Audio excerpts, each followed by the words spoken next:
Hola, gente. It's me, Kat, and welcome back to Kat and Too Many Books. I am doing a Tuesday tag. Thanks to the Mild Rumpus, who is one of my new favorite booktube people to follow.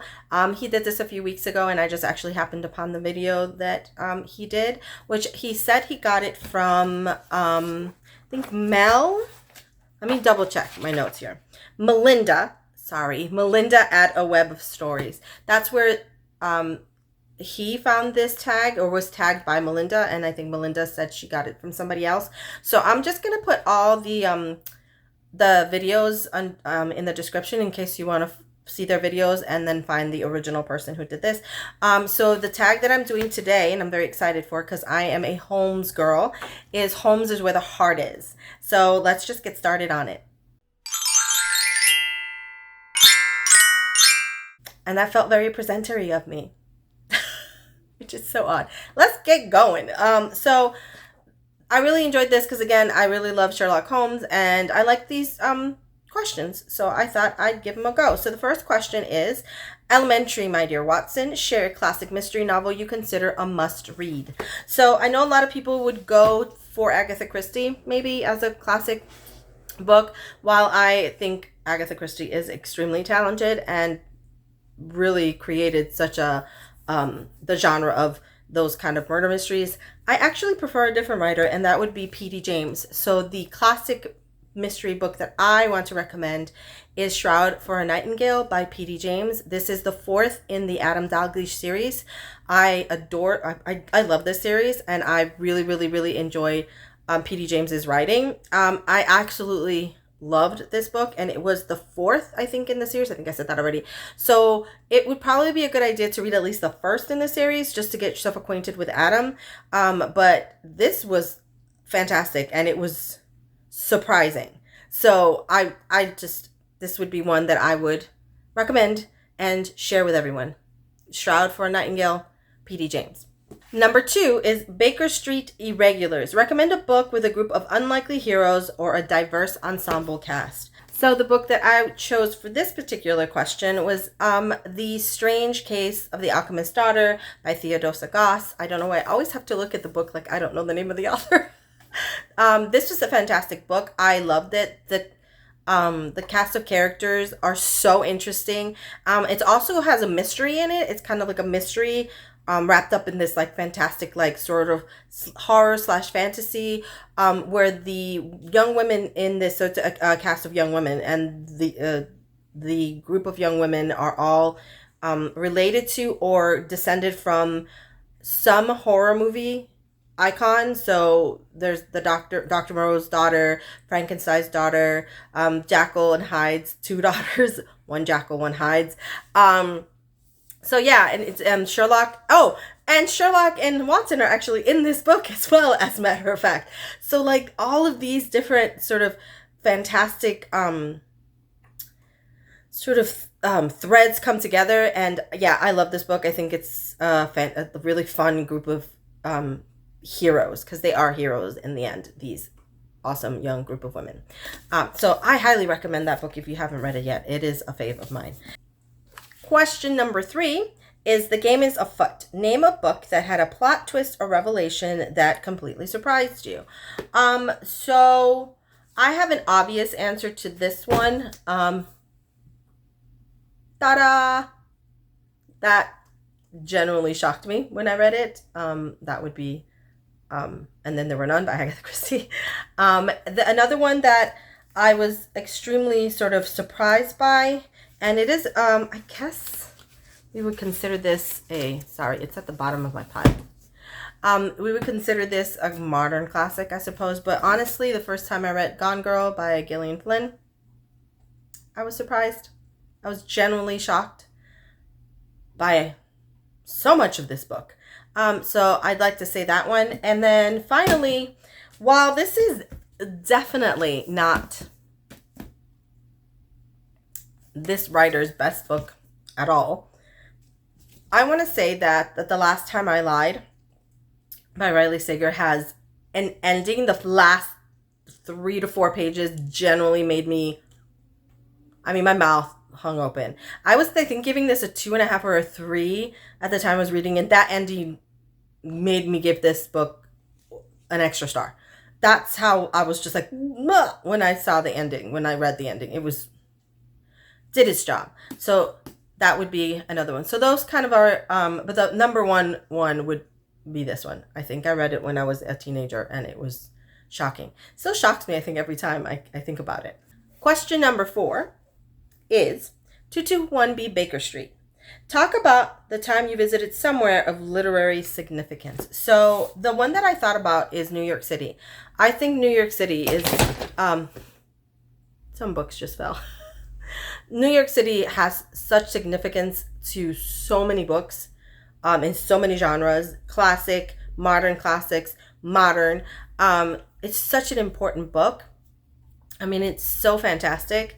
And the first one that I thought of when I thought about it was actually, I visited Tiffany's the first time a long time ago. I mean, I visited New York quite a few times, but the first time I visited New York, for a birthday trip, I went to Tiffany's because of Breakfast at Tiffany's, which is a fantastic book and also a phenomenal movie.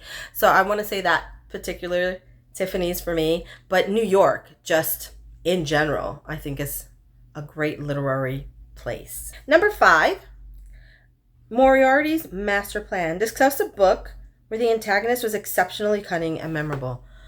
Oh, and listen, I immediately thought of this book, and I immediately thought of this antagonist, and that would be Minya from Strange the Dreamer by Laini Taylor.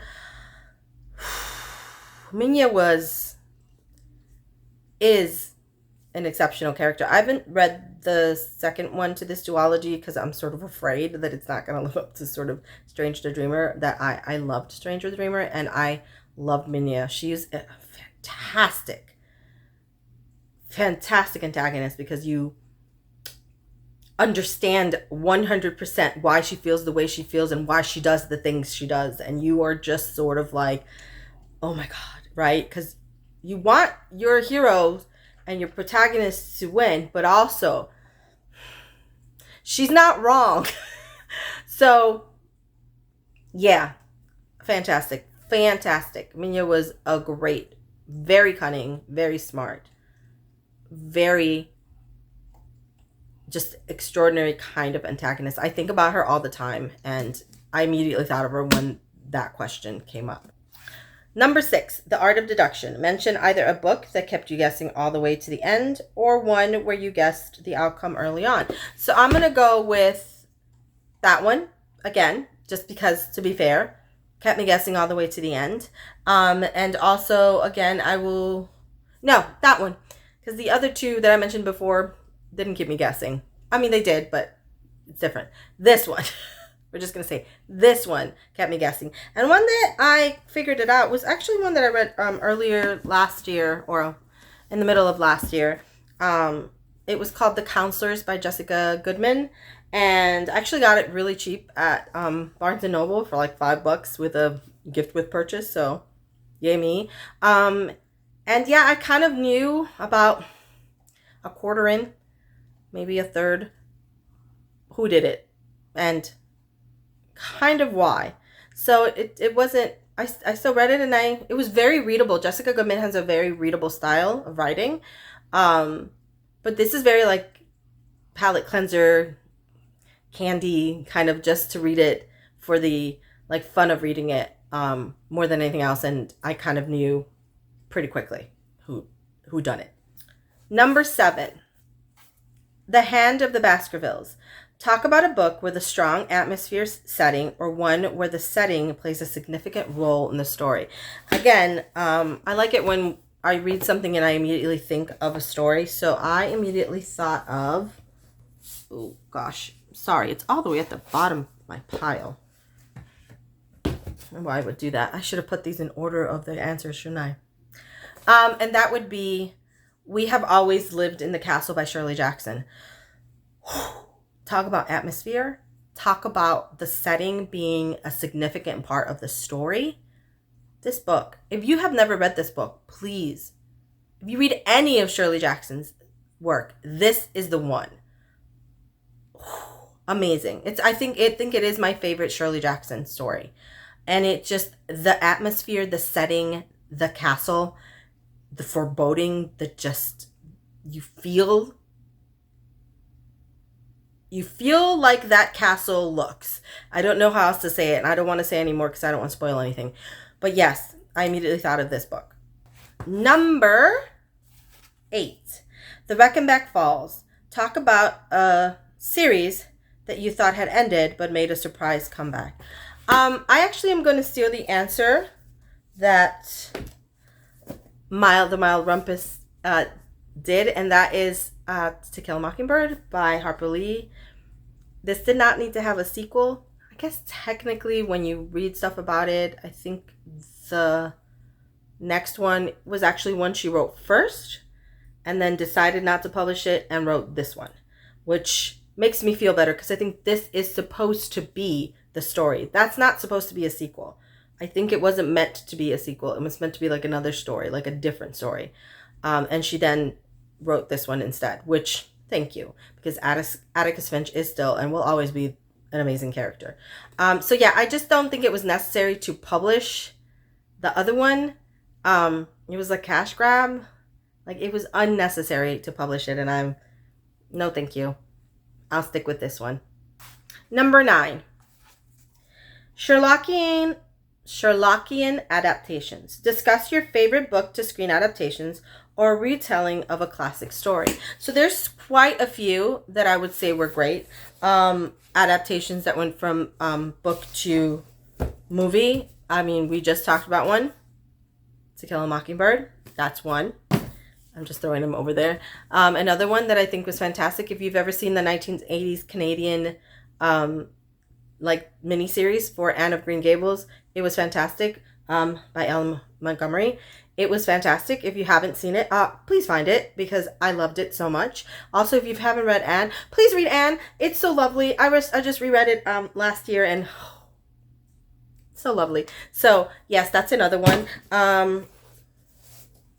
This is one of my favorites, Emma by Jane Austen. I actually love the 2009 adaptation that they did for this, but I also love Clueless, which was a retelling or adaptation of Emma. That's another really good one. I have a couple more. Dracula by Bram Stoker. Whatever you want to think about the 1990s Dracula, it was a phenomenal movie. It was iconic. It's amazing. I think it's a really good retelling. It's crazy and just out there, but it's enjoyable, and I actually really appreciate it. Another one that we can talk about is The Godfather. That's a phenomenal one. I don't have The Godfather, so I'm just The Godfather. Also, I also don't have this book, which I was astonished when I went to look for it, but The Color Purple by Alice Walker. That's another one. It's a fantastic, and I think probably one of the best book to film adaptations or TV adaptations or whatever, but film adaptations in this case is The Fellowship of the Ring, The Lord of the Rings, that trilogy by J.R.R. Tolkien, that trilogy of movies by Peter Jackson is one of the best adaptations of a book to movie ever. Now, does it have its flaws? Absolutely. Is it still amazing and iconic? Absolutely. Love it. So yeah, that to me, I think is my number one.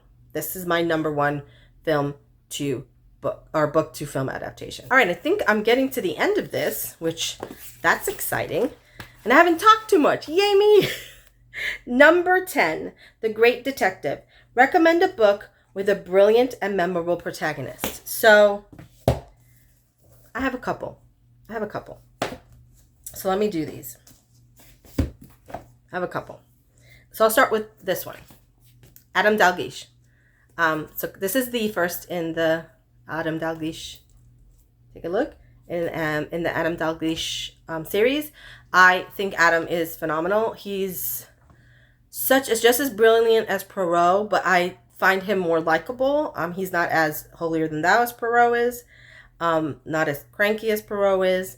And there's some depth to him in other ways that I don't really get from Poirot in the book. If we're talking about Poirot in the movies, that's different. I think Poirot in the movies has been better portrayed. But anyway, that's getting off topic. So Adam Dalgliesh, I think he's a fantastic protagonist. The next one that I want to do is one that I just read recently, and I want to talk about this book because it's an older book, but I really enjoyed it, and that's The Seventh Bride by T. Kingfisher. If you haven't picked up any T. Kingfisher, please do. She is fast becoming one of my favorite writers. She writes with this sort of undertone of humor, but not like overdoing it, and it just fits very well within her stories and her characters. And the protagonist here is Rhea, a 15-year-old girl, who is really resourceful, really smart, very vulnerable, but also strong. I mean, I really enjoyed Rhea. Yes, I just want to mention her because she's at the top of my mind. I really, really, really was impressed with her. Now I think these might be one of my two top favorites, not necessarily my two top, but one of my top 10, let's say, favorite characters. The first one is Vasilia from The Bear and the Nightingale, which is the Winter Night trilogy by Catherine Arden. This is my favorite trilogy ever, actually. It is based on Russian mythology, and Vasilia is amazing.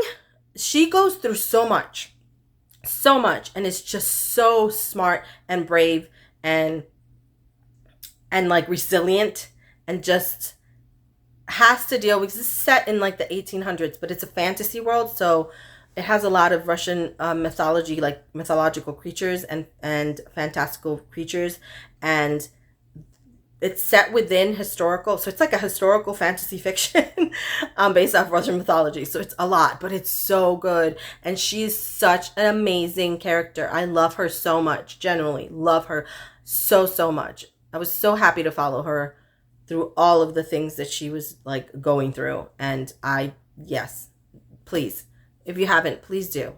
I love her. Now, the next one that I have, and this is my last one, this is actually my favorite book, number one book. And I want to say she's probably my she's in my top 5. I don't know. It's my favorite book. I don't know if necessarily she's my number one favorite character, but I guess those all kind of vacillate, right? Because depending on the day, sometimes, whatever, but that would be Evelyn Hugo from The Seven Husbands of Evelyn Hugo. Evelyn represents so much to me, and I'm not saying this book doesn't have flaws. I understand, but it also was amazing because I've not seen a character like Evelyn often in books. She's Cuban American, so she's, Latinx. She's queer. She's bisexual. She's a woman. Hello. She's also not necessarily likable. Like, she does things that you're like, girl, like, what you doing? But also, she's understandable. You understand why she does the things she does. So I do love her. But I also love characters that are a mess. So that goes with this. But I don't always necessarily have to like a character to understand the character and enjoy the character and think they are an awesome character. Now, I do love her. She is an awesome character. She's one of my top favorites. So please, if you have not read The Seven Husbands of Evelyn Hugo by Taylor Jenkins Reid, I highly, highly recommend this. Highly. I do love it. Okay, so that was me answering these questions. Now, I would like to actually tag a couple of people. You are under no obligation, but I would love it if you guys did this, because I'd love to know what your answers are to these questions. So let me just tag. These are some booktubers that I've just recently found and I think are great. I found so many of you, and if I continue to tag, I might just tag a whole bunch of people. Just because I, again, would love to hear what the answers are to these questions. So I would like to tag Jen at Jen's Reading Life, Marley at Type 1 Reader, Danielle at Danielle Obrisky. I think that's how you say that. Sorry, Danielle, that's how you say that. And then Cousin 5 at Lit with 5. And I also would love to tag Lisa over at the Unhinged Woman's Book Club. because I would genuinely love to know what her answers are, but I know Lisa has so much going on. So please, guys, don't feel obligated to do the video, but I just wanted to tag you guys because I would love to hear what you have to say. So that's it for me. Thanks so much for being here. Please subscribe to the channel, and I hope to see you guys sometime soon. Bye.